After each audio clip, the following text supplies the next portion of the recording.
Throughout my life, I've been pretty lucky that not a lot of people in my family watch Fox News or take it seriously at the very least. But I have known people who have had Fox News run through their family like some sort of digestive tract illness. And I was reading an interesting article where people were sending in accounts of what happened to their family, generally their dads, sometimes moms. It's usually dads, you'll be shocked to find out.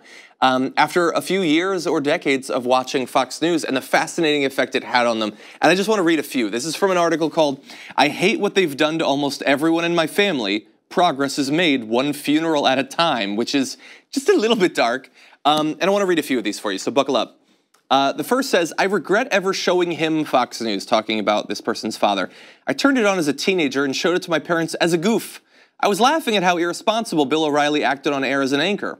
My mother, a centrist Republican, thought it was funny. My dad started watching regularly. Soon it was the only programming he ingested other than talk radio. He became addicted to the anger. He thought if he was angry at all the injustices Fox News presented to him, he must be righteous. He grew more irritable.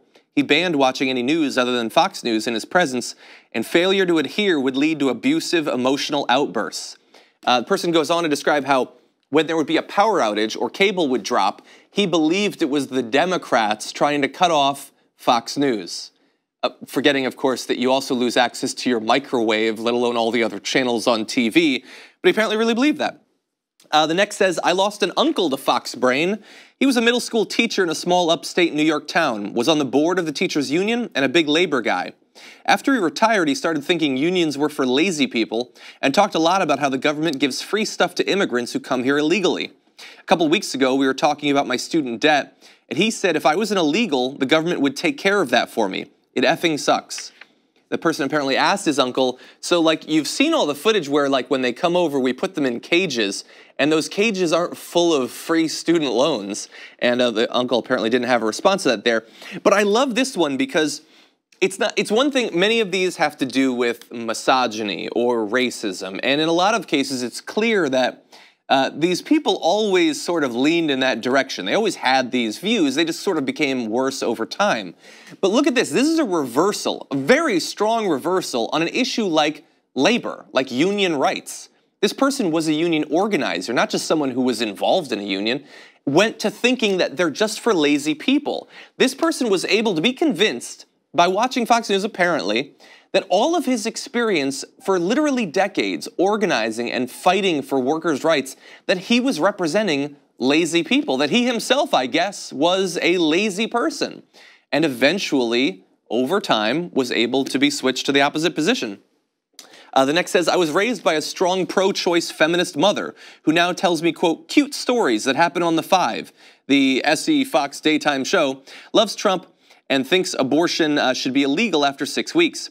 Depressing doesn't even cover it. You can't break through that wall of S." And again, imagine, it's one thing to have sort of the worst natural urges of a person be made worse over time. But this is a person who was pro-choice, had a kid, that kid was grown, and then at that point in your life, like think about how hardened your values and your policy preferences are at that point, was able to be switched over to thinking that abortion is fundamentally wrong. And I mean, that's not even, when I think of Fox News, when I think of the issues that they discuss, I wouldn't even necessarily put that on the top 5 or the top 10, but it was still able to have that strong of an impact.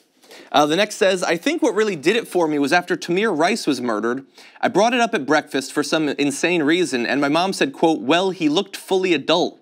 Prior to that, she had said stuff like she thought Obama was a Muslim and other racist Fox News parroting, but when she erased the human worth of a child like that, I knew she was truly lost." And that's probably one of those cases we were just talking about where if this person was able to have that position on Tamir Rice, they probably never had the most progressive views on race or anything like that to begin with. But you can fully dehumanize individuals, entire groups over time, and you can get people to either forget or to ignore their fundamental human value. The last says, "I hate what they've done to almost everyone in my family.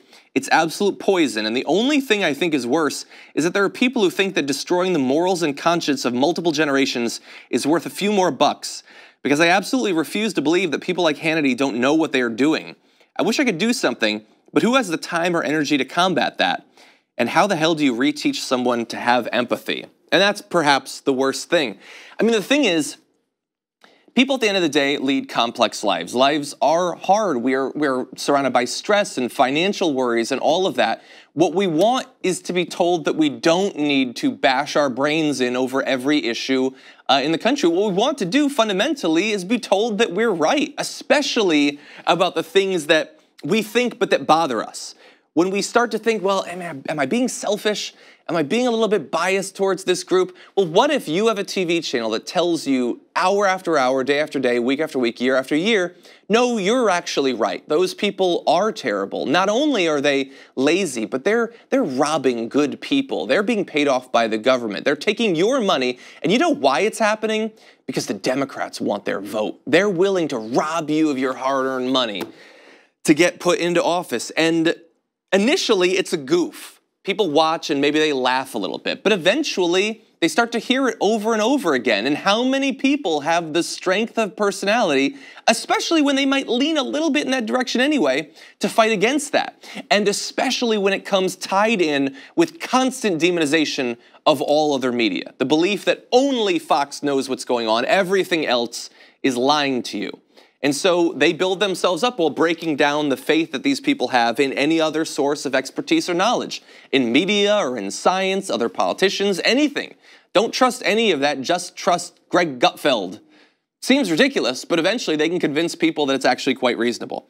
So look, this article is available at luke.substack.com. There are a lot more. I mean, each one of these goes more in depth. The person who I believe his name is Luke goes into detail about what happened to his own family, and there's a lot of other cases like this as well. It's possible that you have seen this happen in your own life.